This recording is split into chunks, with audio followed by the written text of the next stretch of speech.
Soma leo shetani. Neno la Mungu linasema Hosea 4:6, watu wangu wanaangamia kwa kukosa maarifa. Leo watu wanaangamia wakosi neno la Mungu. Shetani anakudanganya, unaingia kwenye mitandao una download video za mapenzi.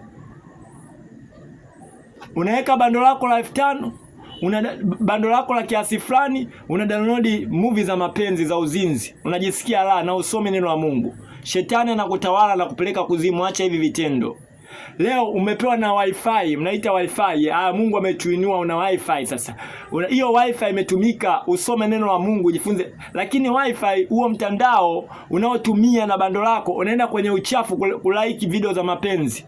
Unaangalia movie za kuuana, una beti kwenye kamari. Acha kufanya hivi vitu, ni dhambi. Badilisha mtazamo wako. Kuwa makini sana na vipindi ambavyo unaangalia, vinaweza vikabeba laana na baraka. Shetani leo ameteka kwenye vipindi ambavyo unaangalia. Unaangalia movie za kuana, unajifunza ushetani. Unaangalia movie za uzinzi, love story za umalaya, unajifunza mapepo yanakuingia.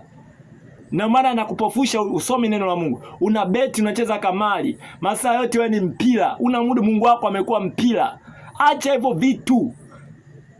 Okoka, mpokee Yesu. Soma neno la Mungu upate maarifa na utafanikiwa.